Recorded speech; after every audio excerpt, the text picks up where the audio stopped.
Why is financial prosperity such an elusive goal? You who live in the most prosperous of human nations, nonetheless, except for a very, very light sprinkling of individuals, are always struggling with that issue of prosperity, of enough money for needs, for desires, enough money to fulfill your destiny, enough money to pay the rent. Why is this so elusive? When you bend your best efforts, when you work hard, when, as you begin to awaken, you work on prosperity issues in your meditation. You program yourself for financial prosperity, and yet still you struggle. Still you search. The answer is not so complicated. Money is your primary symbol of power. Not the gun and not the bomb, but money. Your system of values is anchored financially. Money gives you all that you desire when you can get it. And then when you do get it, somehow, much of those anticipated, expected rewards fail you. They are dirty. They seem up close less important. You find that when you are financially secure, some other area of your life becomes a disaster. And you say, paying dues. And you look anxiously at your motivations, anxiously at your methods of accumulation. You question yourself. And those of you the most spiritually mature question yourselves the most regarding money, access to money, use of money. Money is power. Power is an issue for every single human being on planet Earth. What to do with it when you have it? How to get it when you don't? And you find yourselves giving it away?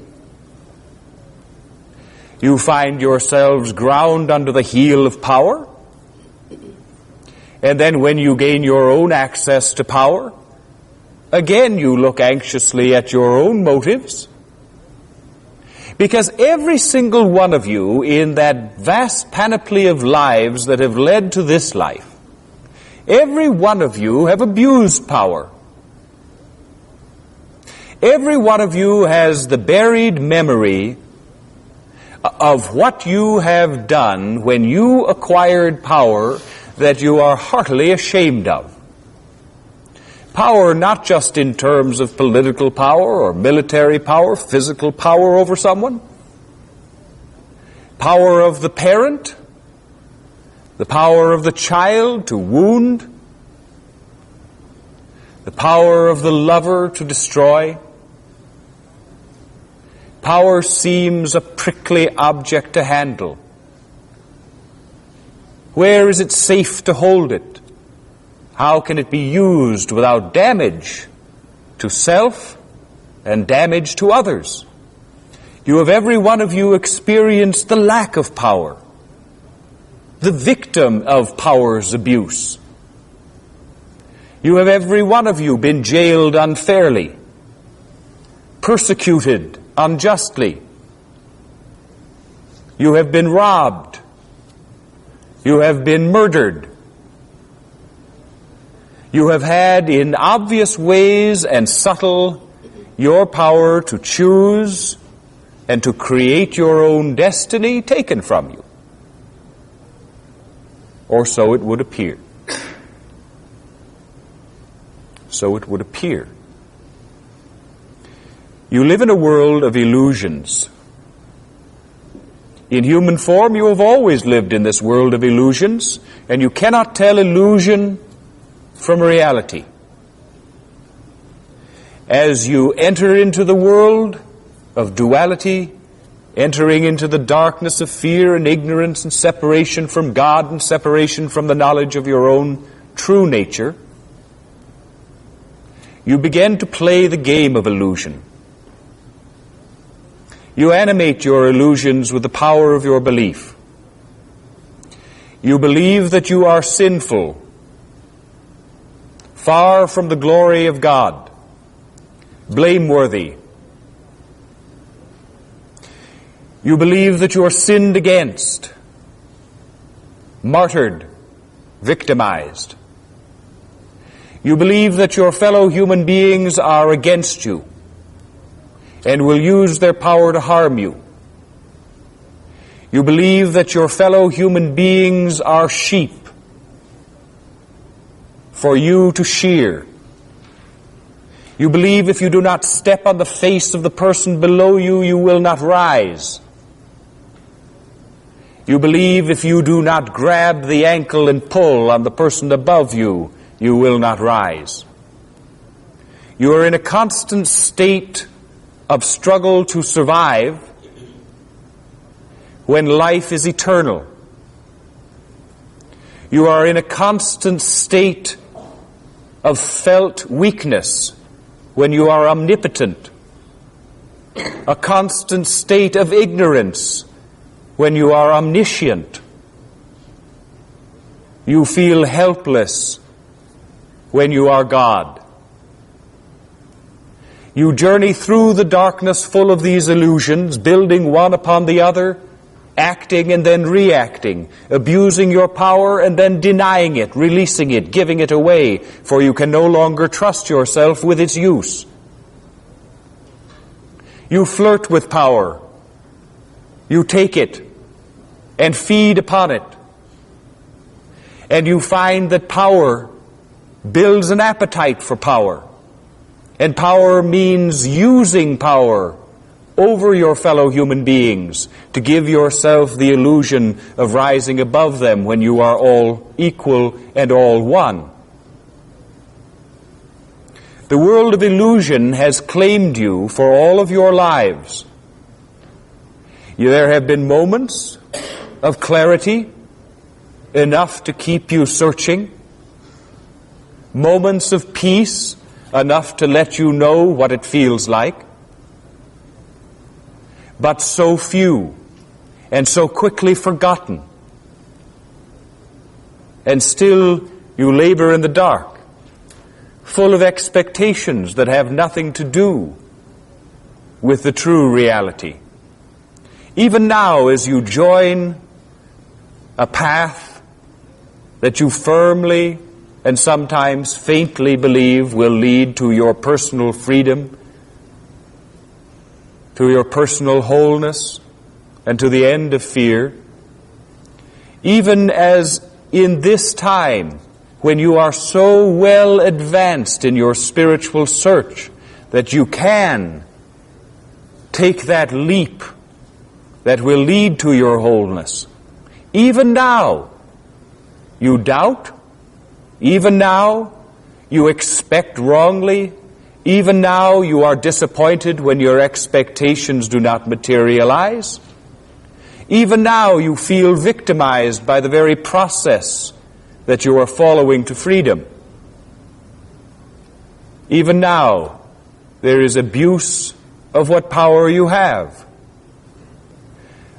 But the illusion that has claimed you is fading. Gradually, painfully, step by slow and uncertain step, you are led through a pathway that finally will cause the scales to fall from your eyes and to see reality as it is, without the burden of fear, without the blinders that you have worn for so long. But at each step, you feel, now I know. Now I understand. If I keep doing this, and following this, and listening to this, then I will have all that I have desired. I will have wealth in the measure that I desire it. I will have love in the measure I desire it. I will have fulfillment in the work that I desire. But what word do we keep using? Desire. Desire is of the ego. Desire is of that aspect of consciousness that has lied to you and cooperated with illusion all of these many lifetimes. And it is ego now that, trying to understand the spiritual process, issues from time to time decrees, or at least hypotheses, as to where this is all leading and who you will be when you get there. It is a method that leads inevitably to disappointment. For the mind, the ego self, is unaware of the needs of your journey, is unaware of the specifics that you need to investigate, explore on your journey back to the light. And so it sets up carrots ahead of you. And you say to yourself, yes, this is hard, but soon I will have all that I desire. Well, that's really not any different than what human beings have said to themselves and had said to them by others throughout history. Put aside the moment and live for the rewards that will come to you in heaven. Well, the heaven that you seek is a constantly diminishing goal that will never arrive in the form that you desire, because desire is a liar. The fulfillment that you will truly find is much greater than desire could ever offer you. Desire has been fed by your childhood experiences, by the children you grew up with, by your parents' fears and goals, by the socio-economic strata that you find yourself occupying, by the advertisements on television, by the examples in the films, by the Joneses next door. But never by the true need that is your true nature, and that when you acquire it will complete you. So what are we saying to you about this journey? We are not so unrealistic as to say to you, stop that right now. Quit desiring, because you are human, and you will remain human. And to be human, that earth part of you, that ego self, that temporary aspect of your spirit, lasting for one incarnation only, will continue to attempt to create reality in its own image. Temporary. With goals set by a being, an entity, that knows it will vanish in a few years. and so you'd better get while the getting is good. That is not wrong. It is only wrong when that's all there is. It is not wrong to feel ambition. It is not wrong to feel the pursuit of time. It is not wrong to try to realize your goals. It is not wrong to live in luxury. The missing ingredient is balance. The balance of the spirit, the balance of the higher knowledge, the balance of your higher self that knows what the long-term goals are, that knows what the short-term goals are that will help you reach the long-term goals. And so you set ego to one side. And you acknowledge, I want this. I really would like to have this. And how I long for this. Don't deny it. It is human. And it is justifiable based on being human. But you say, while I want all of this, yet I will not expect it. I recognize that what I truly value, though I see it not, will be mine. And that whatever I need to motivate myself to continue a process so mystifying I cannot see its beginning or its end, I cannot discern its dimension.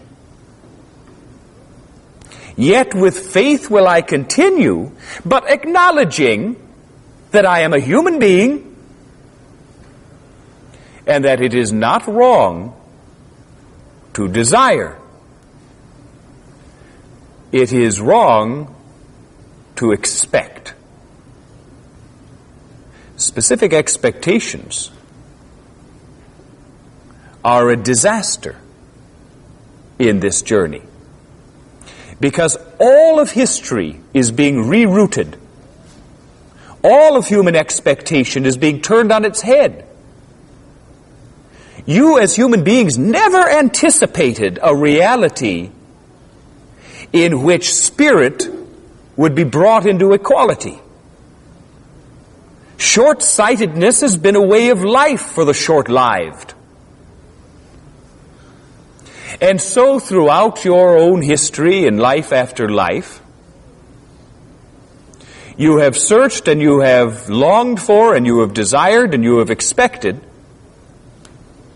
And at the same time that you have held the carrot out before you, you've beaten yourself with the stick. And reaching for the carrot, push it farther away. You defeat yourself at every turn. Frustration is an emotion that all of you share. With every step you take, you attempt to pull the rug out from under yourself, and that is ending.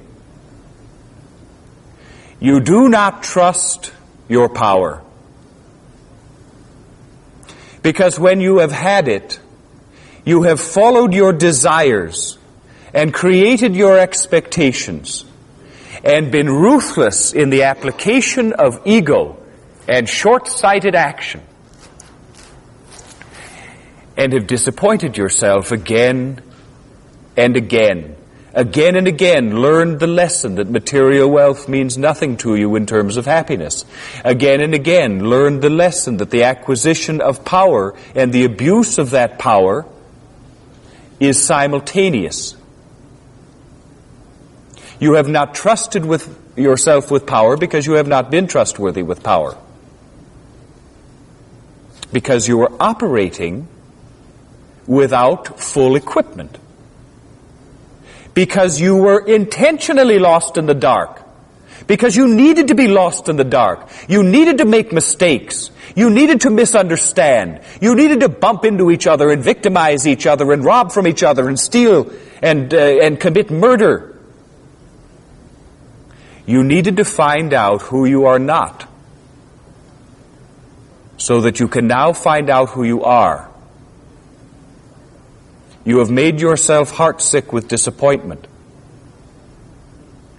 But that is ending. The self-disgust that has turned power from you, that has aborted your attempts to find prosperity, all of that is changing within you, day by day and moment by moment. And the secret is love. Love that has been praised in poetry and song since time immemorial. Love that has started and ended wars. Love of all kinds has been a goal, but has never been fully realized because you believed in fear. False beliefs are dying now. Only the real can stand true. For each and every one of you on this path, the time has come in your life when you can no longer tolerate deceit, when you can no longer tolerate the lies that move society, when you cannot lie to others and will not be lied to yourself, when you cannot stop your need, your insistence to see with clarity, to behave with honor, to be motivated by love. It is a twisting and turning path that you find yourself frequently slipping from as you seek to undo and redo the fear-ridden work of lifetimes. You must not be harsh with yourself as this journey progresses. You have made enormous strides, each and every one of you, in loosening the roots of the darkness that have claimed you, in making changes, and you think, oh, the changes are so small compared to the distance I know I have yet to go. I have labored and labored and labored and labored and brought forth what? A little bit of change here. I'm a little bit nicer. I like myself a little bit more. I have a little bit more faith and a little bit more tolerance. But this isn't what I expected. It isn't what I desired. I desired to be like a god. When you are already God in human form.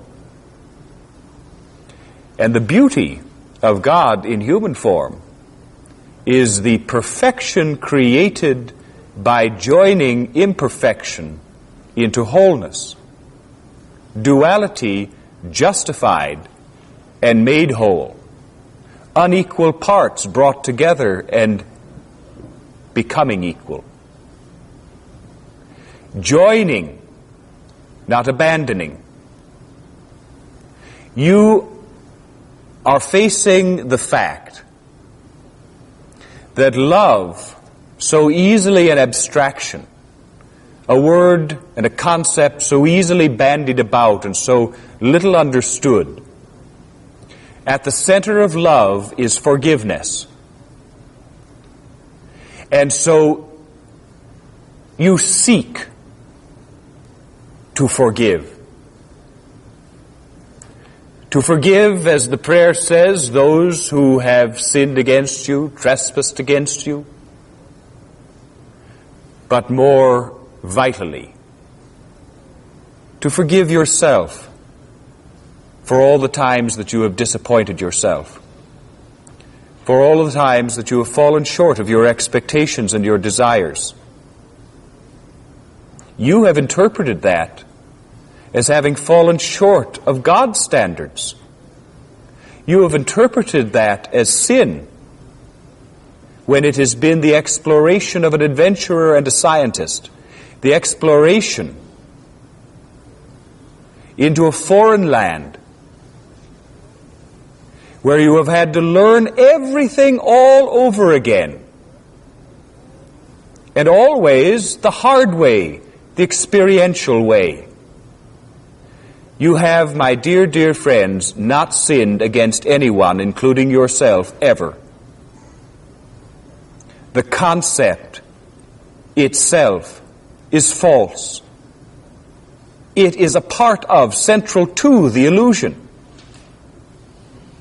And so, the wonderful secret you discover as you forgive yourself is that there is nothing to forgive. And when you finally find yourself blameless, there is no more blame for the world, for your parents, for your children, for your lovers, for your enemies.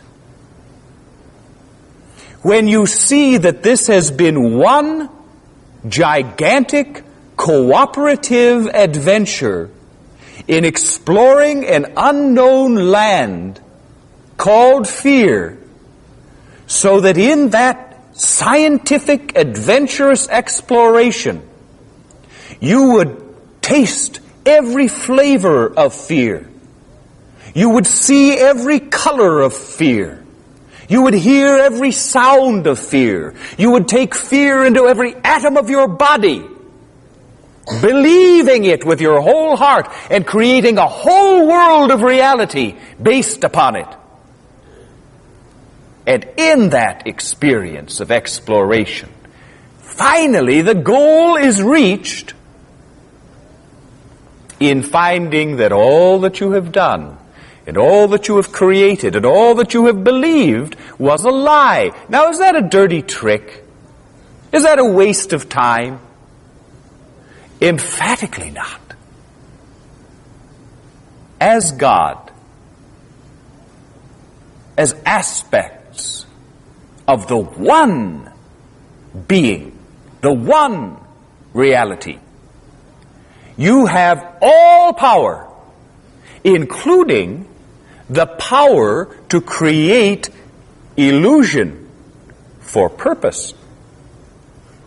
Because how do you grow through this long search into inequality, this long search into the darkness? By experiencing all that you have created in the way of illusion. You learn your power. You relearn the road to the one. You are honed and sharpened. Your heart grown more compassionate, more loving. Your awareness greater than ever. This, my dear friends, is how God grows. By creating abrasion, by creating pain, by creating hate, by creating fear. Only God can create such monstrous illusions, and only God can defeat them. And it is not a game without point. It is the game of life that brings growth to all of reality. Not you alone in your little skin, seeming so separate, so lonely, even in a crowd. That's a central part of your illusion. For you are joined to you, are joined to you, are joined to you, are joined to this, are joined forever in the webwork of the one. And your eyes are opening. And you don't know what you're seeing. Because this is a rebirth. And the baby born blind, dazzled by the light, opens its eyes and cannot discern shape from shape, image from image, all a mystery. hidden, confusing. And yet the baby continues to look and begins to make sense of the images and begins that process of growth. You are that baby, born toddling into your wholeness, unsure of what that means and what this world will mean to you. You do not know your true goals, but you are learning in your process of awakening, relearning to trust. To trust this mystifying process despite all your disappointments. To trust the power of love as it is reborn in you. Trusting it enough to begin to allow yourself to receive it. Beginning gradually to trust yourself, to see your value, to love your courage, to smile at what you see as faults. Step by toddling step, you become yourself. And the expectations and the desires of the ego become not discarded, but integrated into the wider knowledge and deeper understanding of your spirit. And you grow toward balance, toward harmony. For the secret of this human world is balance. Balance of the human and of the divine. Balance of the male and of the female. Every one of you has the same issues. In this particular life, one of you has an issue that is sharper than another. One has one that is on the other edge of the issue, but you all share the same issues. The loss of power, the loss of trust, the awareness of abandonment, the fear of betrayal. You are all one, and you have all traveled the same path to the same crucifixion. And now you are all being reborn. This Christ journey reaching its conclusion as you discover yourselves to be Christ.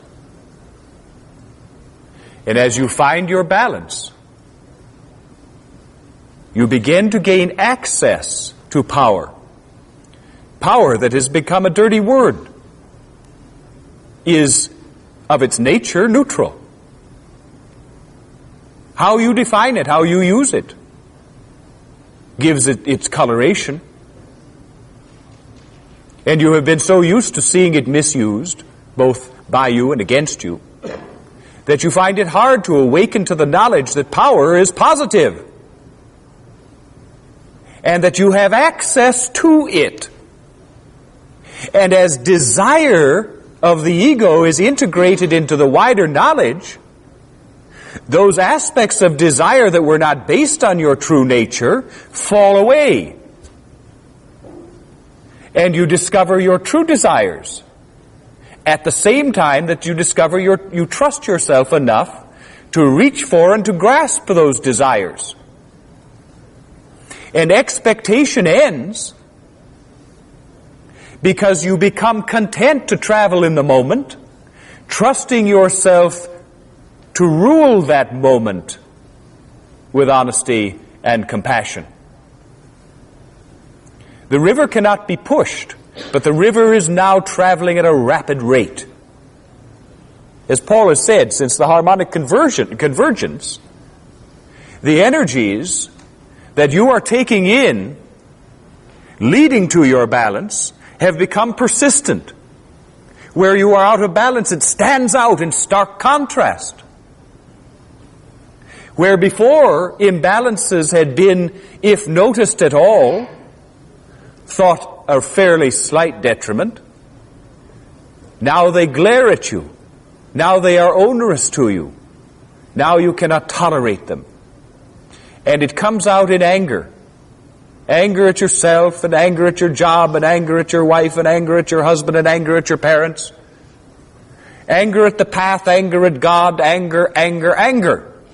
And it is the best blessing you could have, because there are thousands of years of frustrated anger within you to release. There is no true resistance left in you. Sometimes you feel as though it has been battered out of you. But the fact is, you are become supple, learning to accept the change and the growth, though you don't see the direction it's headed. Two separate things are becoming one. Your vision is opening up, but it lags behind the spiritual reality. Your ego-level understanding is always slow off the mark. You are coming into yourselves through the power of love, through the power of self-forgiveness. And that releases your ability to create a reality that uses you in your entirety, not closing off certain areas marked out of bounds, allowing you to open the treasury that is within you, the treasury of talents, the treasury of love, the treasury that you have locked with your self-distrust and its projected distrust of others, now unlocks step by step. And as it unlocks, you gain access to your ability to create a reality that benefits you in every respect. Money is not the issue, love is the issue. Where there is love, love unrestrained, there is power, usable power. And where there is power within your use, there is money. Because that's all that's kept you from it. But you may discover, the closer you come to the full awareness of your power and the full acceptance of yourself, that money itself no longer is as attractive. Well, you say the money was never the point anyway. It's what you can do with the money. Well, that's true. But what you want to do with the money changes as you begin to reveal yourself to yourself. And you begin to realize that money shone brighter as a distant goal, as an unattainable ideal. And that in terms of importance to your joy and to your happiness and to your fulfillment, it is a distant second. You are recreating the world, cell by cell. That which is past is over, because all that was past in your life and all that is past in human history is based upon that imbalance, based upon the primacy of the ego self, based upon desire, based upon distrust, based upon fear. Do not look backward, or you will turn into a pillar of salt. You are leaving behind you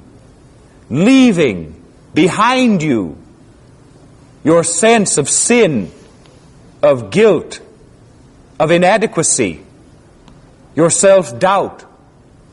All of the trappings of fear that captured you are over. And the assumptions that came with that package must be released. Be the newborn, innocent, yearning babes that you are, full of trust, Born this time not into fear, not into slaps, not into gasping for breath, not into the power of others. Born into your own care. Born into wholeness. Born into power. Born into godhood. And live and enjoy. Enjoy the gradual, slow, tantalizing unwrapping of the package of the gift you are giving to yourself. There is no need for haste. There is no need to condemn yourself because you're not going fast enough. There is no need to condemn the spiritual process because it doesn't lead you to your expectations. Be the babe, born in innocence, out of love, into wholeness, waking and being enchanted as it grows in understanding of the true reality. So much different than anything you've experienced before and here on earth, not off in heaven. A reality of reward and an end to punishment. A reality of joy and an end to fear. A reality of power and an end to weakness. To accomplish this, my dear friends, you have learned by trying again and again to control and to influence and to understand on a mental level this spiritual process. You have learned that isn't the way. That the way is trust, faith, intuition, acting without fear, acting without the expectation of disaster, acting without the expectation of failure, acting with confidence, though you don't see the outcome. The only way that you are going to prove to your doubting self the reality of your own power over your own reality, your ability to maximize every positive aspect within you, the only way you're going to prove that is through action.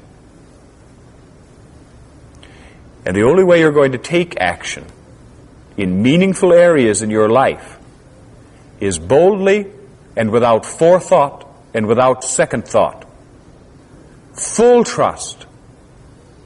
Because, my friends, every time you allow your actions at this point to be subjected to the second guessing of your mind, you will not expand your power or your sense of power. The mind will not allow it. The mind will not believe in it. The mind still believes in fear and in failure. The mind is slow to be convinced. And so we say to you with every challenge in your life, large and small, say yes. Without thinking. Without saying to yourself, should I say yes to this? Is this what I want? How do I know where this is leading? How do I know this is my purpose? I better go to a psychic and ask her what my purpose is.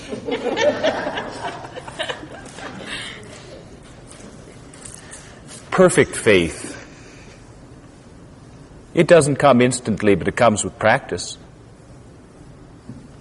Every challenge that you accept, every challenge that you accept will be a triumph, a guarantee.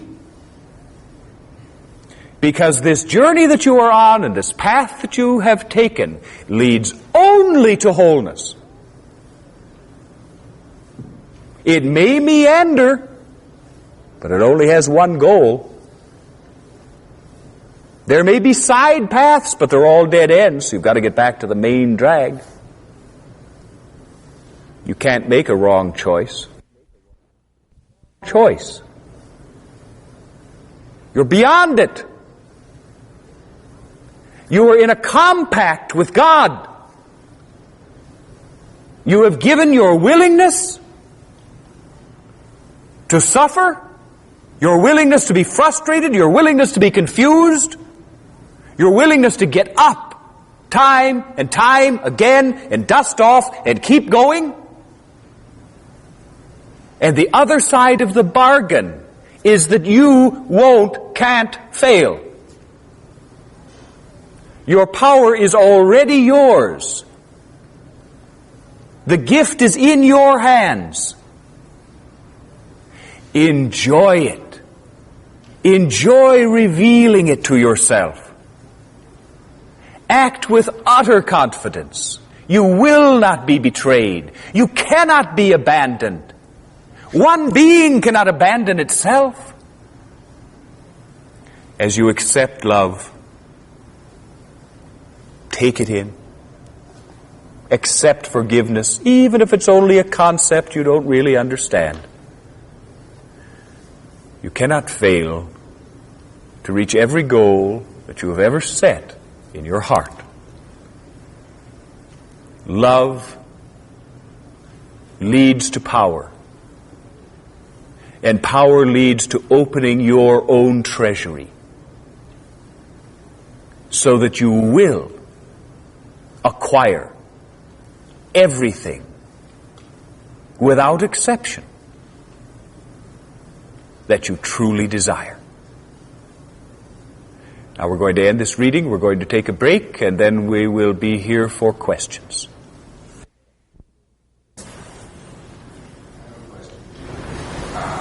I've been doing some work with channeling lately, and I was wondering if you have any comments or advice. Yes. You know, all of you latently, at least, have the ability to channel information. It's one of the talents of the emergent spirit. Like all talents, it is distributed in different weight. And some of you, may choose to do some channeling and be very good at it, and others try it and say, well, I can see that it works, but it's not for me. It is a part of the growing together. The higher self. Now, channeling is, you get all sorts of different kinds of claims based upon the understanding of the channel as to where this entity or what have you is coming from, and who it is, and so forth and so on. Well, as we were explaining, the name Plautus, for example. Now, we do not claim that we are the ancient Roman playwright Plautus. Rather, that is a past life of Paul's, and that name, when he asked for a name, was given because of its significance to the channel. But the fact is that all channeling comes via the higher self. Not an intrusion, invited and channeled by the self through the self, in still the appearance of duality. Now, as the human journey continues, the channeling process will no longer be necessary because the wholeness will have been completed, and the knowledge gained by higher self will be accessible with the full consciousness. In the meantime, however, and there is some meantime left, it is often a helpful practice. And it is helpful to the channel as well as to others who receive information by this means, because it is a part of the process toward healing the duality, toward bringing wholeness into being. We look upon you, we see the ability strong within you. We think that over the next 3 years, this is going to be something that will be an important aspect of your life, but again, a part of an assimilation process. Yes? When you use the word we, you always use the word we when you talk. What exactly are we? Yes, well, sometimes we say I. But it is an acknowledgement based upon the appearance of duality, an acknowledgement of the identification between Paul and Plautus. Sometimes we also use the term we based upon a wider reality in which, now to continue what we were saying before, the channeled information comes via the higher self. The input may come from a variety of sources, extraterrestrial, extra-dimensional, but always through the higher self and always invited. So sometimes we use the term we when we are actively receiving information from call it a third source that is moving through us. Plautus, I feel that power within me, and it comes through an incredible energy, which sometimes I don't have a release for. Healing does release that energy. Creative activities provides a channel for those energies. When those releases aren't available, I can get feeling like a time bomb, bottled up. Do you have specific? Yes, but those are always available.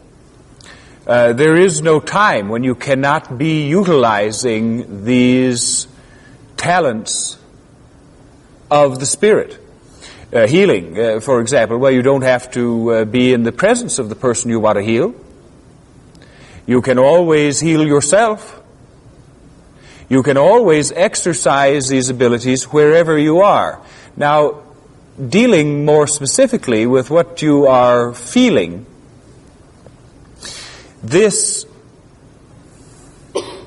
a combination of confusion and frustration is really a byproduct of the rapid accession of powers that you are all experiencing during this period of time. There's an impatience to be moving forward. There is a sense of power, and yet very little understanding of what the power is or how it can be used. It is unnerving for a time. But we say simply use what you have and expand upon it. When you use the power in healing, then don't ask for crumbs. Go for it all. Stretch, stretch, stretch at all times, because you'll never stretch enough to fill yourself. I have a question about the idea of free will, the fact that we have the power to create our own reality. And that in the light of the fact that we are born at a certain time the configuration of planets are such, the time that we're born, that is predetermining our life, and the transits that happen during our lifetime are affecting our life. How do you reconcile that and the fact that we can create our own life? Yes. Like all areas of knowledge, the knowledge of astrology can be, and frequently is, abused. Astrology, and what you were talking about, is that when you are born, the particular configuration of planetary and astral energies that center upon you at the moment of your birth activate you. Now, this is not, in fact, a limitation upon free will. This is your own structure. You have, and we're going to just draw a picture of you, ludicrous in its inaccuracy, but getting the idea across is, let us say that between lives, you've looked over where you've been and what you've done and what needs yet to be done.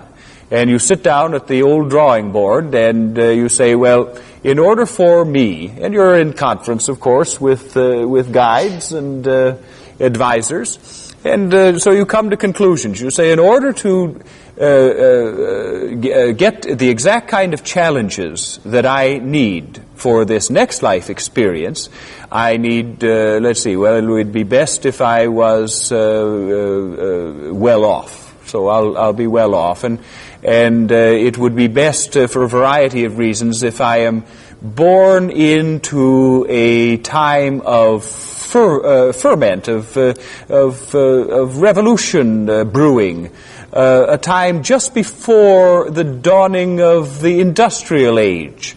And it would be better, considering the sociology of the times, that I be male.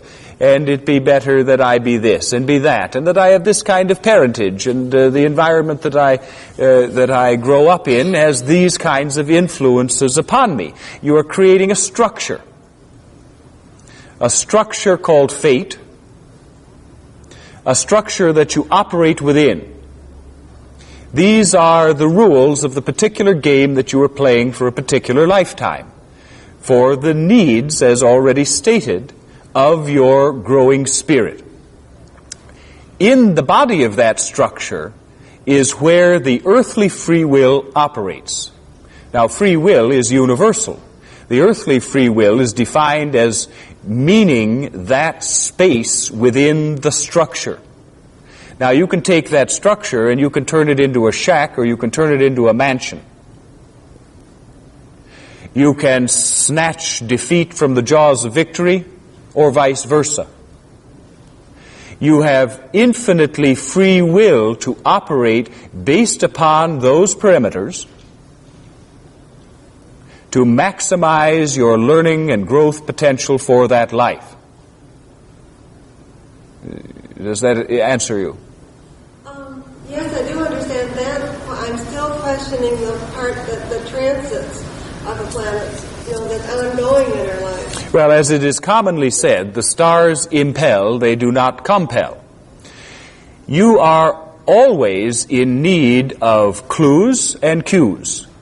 This is a mystery that you are living.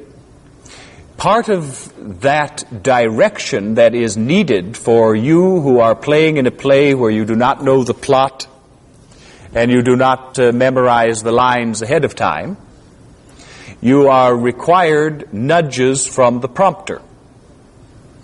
And so the influences that you speak of, again, do not compel, but they open to you in a intricate timing with the universe, with your fellow men, with those that are operating with you intimately, the lovers and the children and the parents and so forth, that combine all of this into an intricate clockwork action that gives you all of the choice that you require under the specific conditions that you require.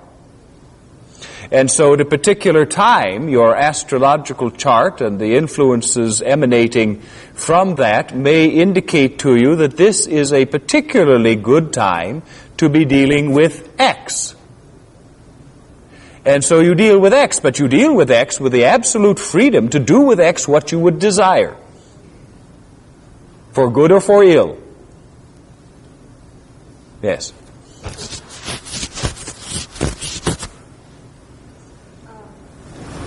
Given the scope of your previous talk, I feel like my question is a little mundane, but I was hoping that in terms of the money issue, that you could talk something about what the future holds, and I just have some concerns about how, until I achieve that state where I'm going to be providing for myself with through love and the power and all that, in the meantime I have money issues. Yes, well, as we indicated, everyone does. And to each, those money issues seem highly urgent. To those who have been very, very wealthy and went on that stock market roller coaster ride, it relieved them of a lot of loose change.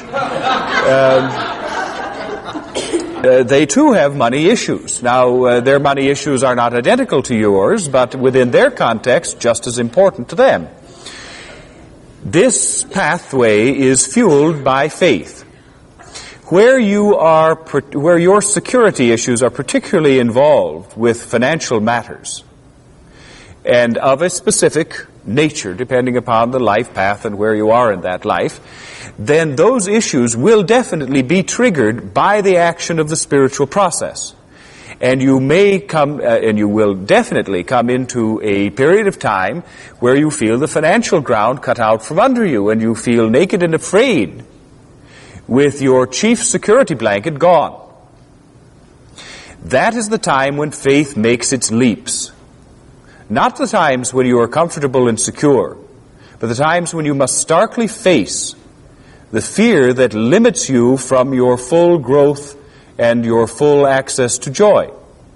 The faith is that you are not, in fact, being abandoned, that you will not, in fact, wind up in the gutter, but that you are being challenged, not only in terms of your faith, but in terms of your willingness, that you will remain firmly anchored in the present, living in the moment, so that the opportunities as they arrive, and usually they will arrive in a foreign form, in a form that is not according to your expectations or ego desires, but is nonetheless the best avenue for you to follow to get from here to there.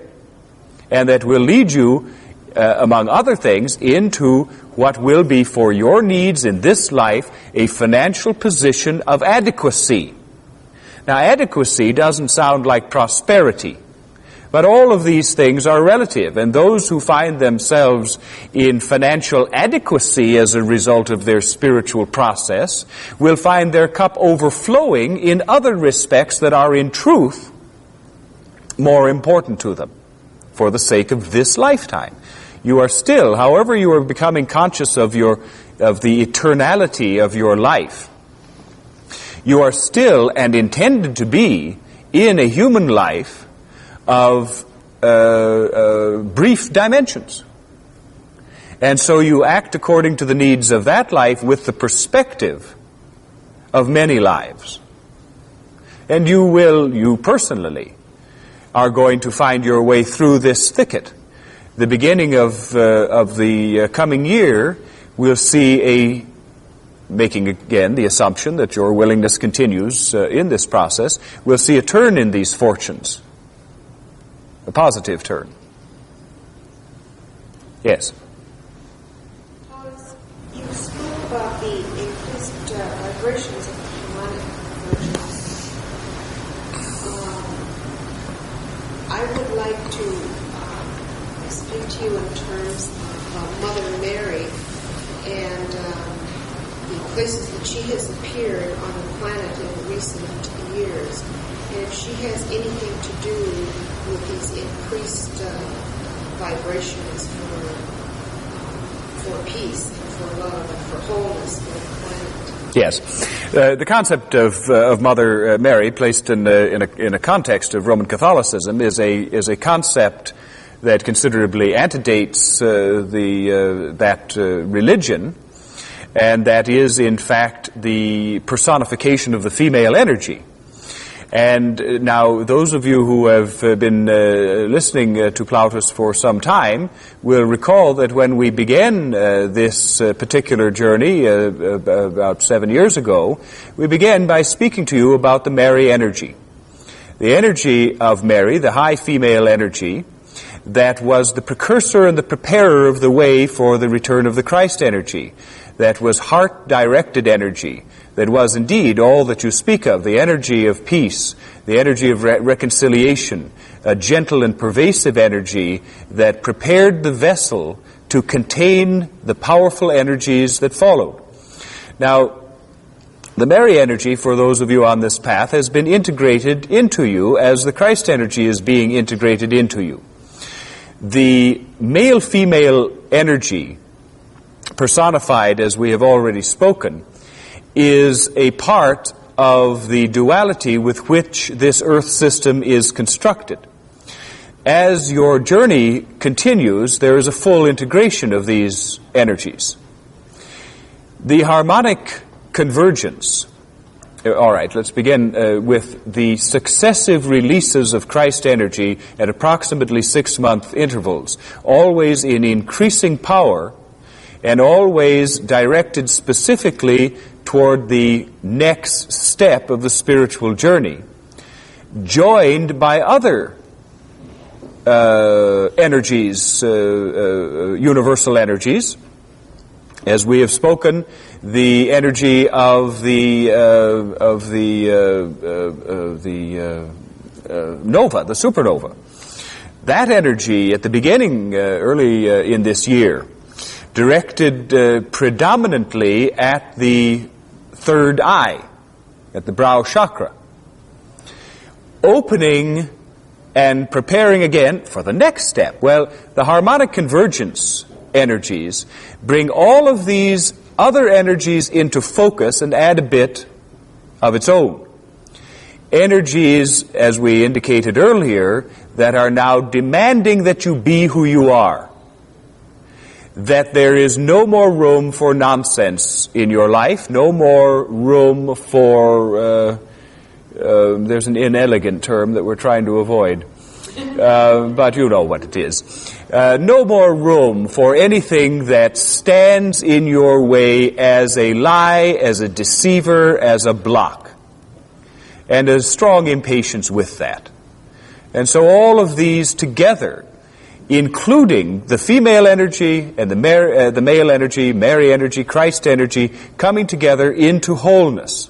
And so the Mary energy has been a very powerful part of this total mix, the goal of which is balance of all energies, including male and female. You said that only God was strong enough to create this false reality that we see, and only God is strong enough to reveal it. The Course in Miracles says that we created this from our own ego. Would you comment on that, please? Yes, you have to move back a step. That's true as far as it goes. You do create the false reality from your own ego, as we've stated on many occasions.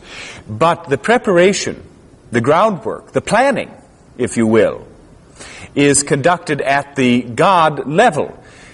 And, you know, we wander into deep water here because the difficulty is in making that leap from individuality to oneness.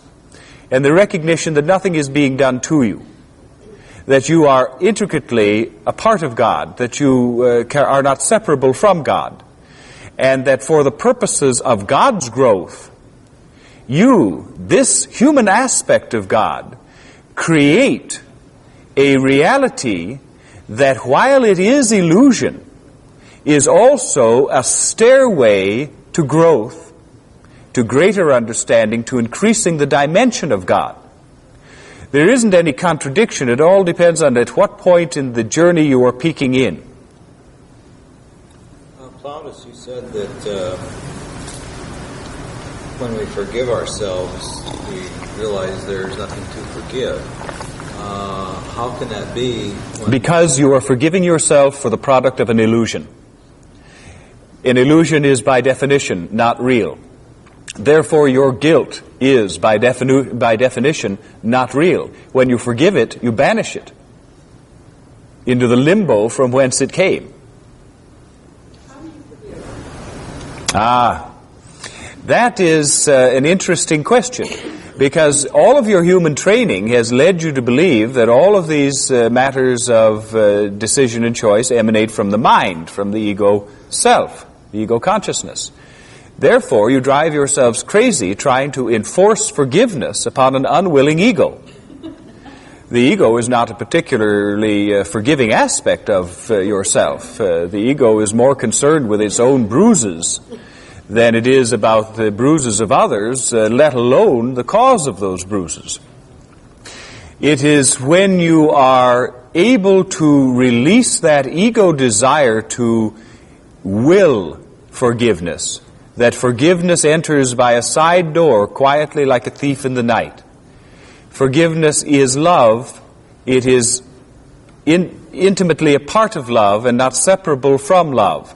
As you open yourself to love in a variety of ways during this journey, opening yourself to receive love from yourself, to give yourself the evidence of love, as you open your heart, as you open your crown, as you open every energy point on your body to receive the benefits of the love of Christ and of God, then forgiveness becomes inevitable and inescapable. Forgiveness is a byproduct of your growth, the growth of your perception, the growth of your awareness of your God nature. Finally, ultimately, the day comes when you realize Why, I'm not mad at myself anymore. I'm not mad at Dad anymore. I'm not mad at Mom anymore. In fact, what is this strange feeling? It must be love. So stop worrying about forgiveness. It comes with the territory. Does forgiveness banish bad karma? Forgiveness is the final conclusion to karma. Karma exists only in the duality. Forgiveness ends the duality.